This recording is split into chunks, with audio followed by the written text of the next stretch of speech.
Салам алейкум, хурметли милләттәштәр, хаумага достар, здравствуйте, уважаемые подписчики моего канала. Буквально недавно, на днях, интернет облетели видео, где оскверняются мечети сразу в нескольких регионах России, а конкретно в Адыгее и Челябинской области. На видео видно, как люди в масках подбрасывают свиные головы, зная, что свинья это харам для мусульман, подбрасывают свиные головы в мечети. Давайте посмотрим на эти видео.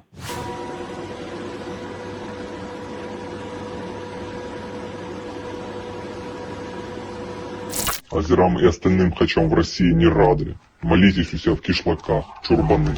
Молитесь в своих кишлаках и аулах. Россия для русских. Он тут делать. Либо уши у вас будут отрезаны, так же, как в этой свинье. Россия для русских. Свинья.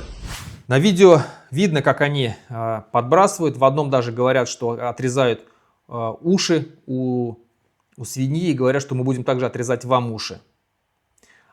А в селе Чесма Чесминского района Челябинской области вообще сожгли целую мечеть. Сожгли мечеть. Давайте посмотрим также на это видео. Азербайджанцы и другие хачи будут также гореть на нашей земле. Россия для русских.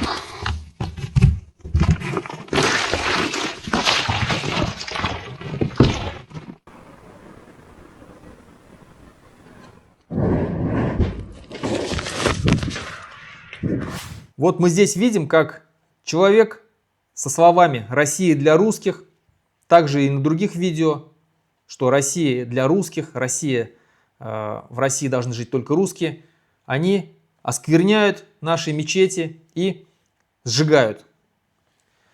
Также надо отметить, что они здесь пытаются, скажем так, немного юлить. Они говорят о том, что азербайджанцы, молитесь на своей родине, в своих кишлаках. Якобы, что это ихние угрозы, эти ихние акции направлены только против азербайджанцев или других нелегалов, которые приезжают в Россию. Ну там из стран Центральной Азии, из стран Кавказа. Но они прекрасно знают, что они эти акции проводят в республике Адыгея, где коренной народ черкесы, это мусульмане, и в Челябинской области, где коренной народ это башкиры, казахи, татары, тоже мусульмане. Эти слова, может быть, выглядели бы правдоподобно, если бы данная акция сожжения или осквернения мечети происходила, ну, условно, в какой-нибудь Тульской области. Я сразу говорю, я не оправдываю эти акции там, в Тульской области или там других областях Центральной России. Нет, нигде нельзя подобное творить. Но я говорю, что выглядело бы правдоподобно, если бы они подобную акцию совершили бы где-нибудь в Тульской области, и там бы говорили, что их акция направлена против азербайджанцев там, или других выходцев с Центральной Азии. Но потому что в Тульской области коренное население русские. Русские, которые там живут испокон веков, и туда мусульмане действительно приезжают, возможно, заселяются, открывают мечети. И это понятно, что это не коренное население. Но проводя акции подобные в Челябинской области, в Адыгее, они прекрасно знают, что там коренное население не русские. Русские сами там понаехавшие, а коренное население там именно мусульмане. Соответственно, для них нету разницы азербайджанцы, узбеки, таджики или башкиры, татары, черкесы, чеченцы, дагестанцы и так далее. Казахи, для них нету разницы. Они просто ненавидят всех мусульман, и это они ясно показывают. Хотя они здесь, еще раз говорю, пытаются юлить, не называя башкир, татар, черкесов и так далее. Но скоро, видимо, начнут называть. Что я хочу отметить также здесь, что эти акции, они прям называют конкретно там даты в своих видео. Одна дата называется 31 августа 2025 года, вторая дата называется 12 сентября. Но это получается буквально недавно. Если там 31 августа это 2-2,5 недели назад, то 12 сентября это вот буквально на днях. И здесь также хочется отметить то, что никакого резонанса со стороны местных властей или имамов этих мечетей, где происходили подобные осквернения, не было. Эти видео сперва появились у Позднякова. Есть такой шовинист русский. Оттуда начали распространяться. То есть это о чем говорит? Это говорит о том, что когда эти акции прошли, ну условно 31 августа, да, или 12 сентября, то, конечно же, местные жители, и в первую очередь имамы этих мечетей, они узнали об этом, потому что они, наверное, обнаружили все это сами, увидели все это сами, но они промолчали. Почему они промолчали? А потому что им чекисты приказали молчать, не разжигать межнациональную рознь, межконфессиональную рознь, молчать. И получается, что вот эти имамы этих мечетей, они боятся больше чекистов, чем Аллаха. Напрашивается вопрос, действительно ли они тогда священнослужители и служители ислама? Или они служители кого? Служители чекистов тогда получается? Ни для кого не секрет, что многие, я не говорю все, но многие имамы, муллы и так далее находятся на подписке у чекистов и выполняют роль, которую им там говорят выполнять. Записывают неблагонадежных мусульман, передают эти списки в органы. Получается, что вот эти имамы, где у них произошли вот эти инциденты, они просто боятся, еще раз говорю, больше чекистов, чем Аллаха. Поэтому молчали. Также надо сказать и о местной власти. Ясно, понятно, что, как я сказал, раз стоит мечеть в том или ином селе, где коренное население мусульмане, татары, башкиры, казахи или черкесы, то, соответственно, и руководство этих поселений, скорее всего, тоже из этих народов. Но они тоже молчали, потому что мы не слышали никаких заявлений, обращений, видео где-то что-то об этом говорили. Нет, тоже молчали, потому что то же самое боятся. Им приказали, скорее всего, уже сверху, потому что подобные инциденты сразу же докладываются наверх.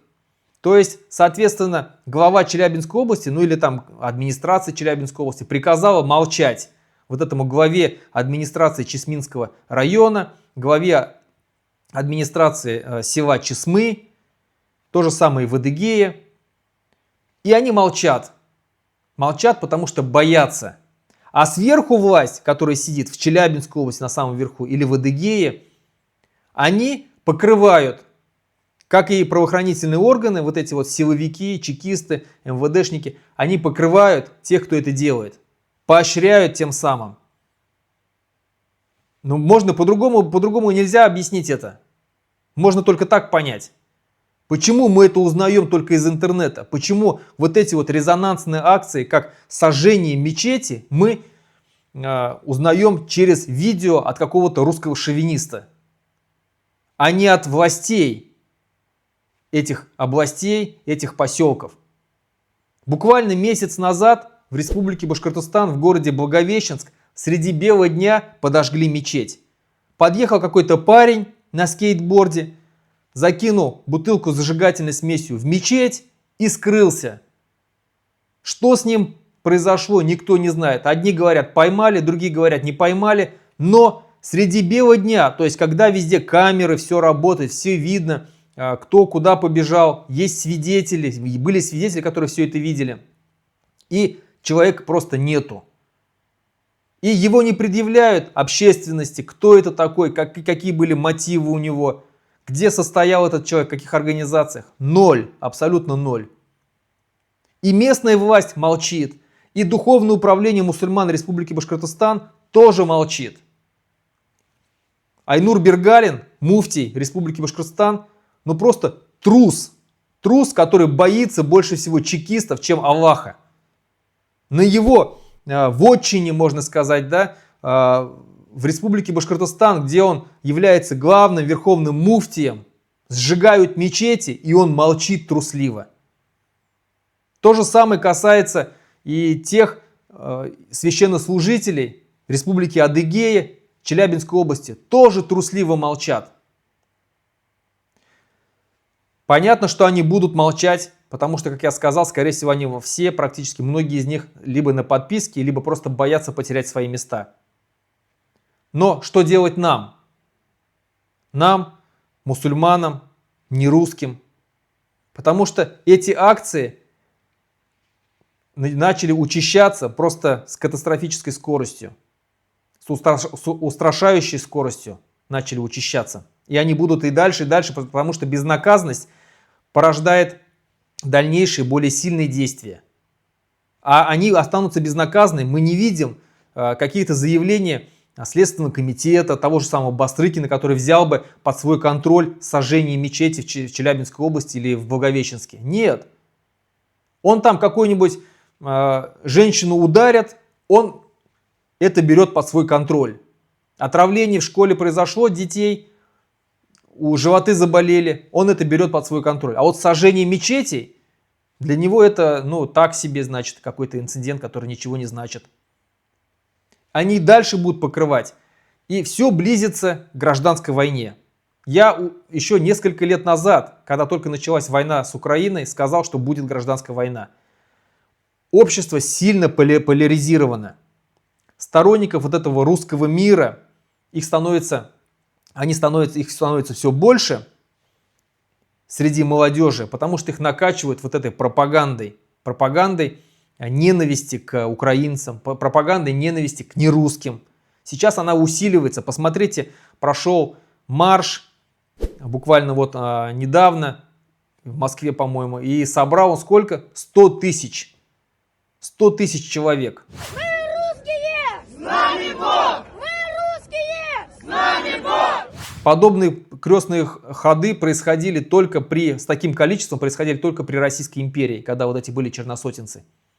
Это огромная сила, которая уже не подконтрольна властям в Кремле. И рано или поздно они просто начнут действовать сами по себе, управляемые попами, священниками из РПЦ, потому что они в очень тесной связке. А священники из РПЦ прям конкретно говорят, что все беды от мусульман, что их враг это ислам. Они прям открыто об этом заявляют. Рано или поздно рванет. В России рванет так, что мама не горюй. Что делать нам в этом случае? Нам придется защищать самих себя. Нам не стоит надеяться на эту продажную и трусливую власть.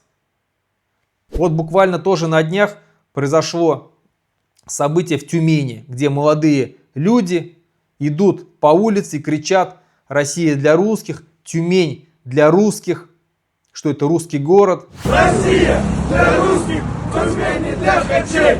А ну-ка, давай-ка, отсюда. Россия для русских, Тюмень не для ткачей. Тюмень это всегда была столица сибирского ханства, сибирских татар.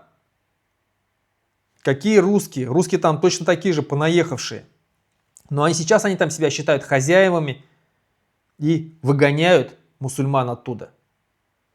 То же самое будет происходить потом постепенно. Сейчас это будет уже происходит через террор и запугивание в Челябинской области. Потом это будет происходить в Башкортостане, Татарстане и других мусульманских республиках. Все к этому идет. Я не призываю, я говорю, что я предрекаю, что так оно и будет. Это обязательно произойдет. Произойдут конфликты, которые перерастут просто в убийство. Поэтому что делать нам? Нам необходимо защищаться, защищать свои семьи, потому что не ждите, что приедут к вас защищать какие-то правоохранительные органы, чекисты, МВДшники, Росгвардия и так далее. Не приедут. Когда наступит крах режима, наступит хаос, в руки придется самим местным жителям придется брать власть в свои руки и охранять свои населенные пункты, свои аулы. И здесь уже сейчас необходимо вооружаться, покупать как можно больше оружия, как можно больше патронов, объединяться в группы, в ячейки, чтобы каждый мог знать друг друга, знать свой телефон, знать, на какой машине куда подъедут на помощь. То же самое установить контакты с соседними деревнями, соседними аулами, чтобы, если в случае чего, приехать к ним на помощь. Потому что ну я не знаю, там 7-8 парней с одного аула, даже если вооруженные, не смогут противостоять против 40-50 вооруженных молодчиков из русской общины. И здесь на помощь обязаны приехать с соседних деревень, соседних аулов наши башкиры, татары и другие представители нерусских мусульманских народов. Только вместе, объединившись, мы можем себя защитить. Потому что рано или поздно они придут к нам.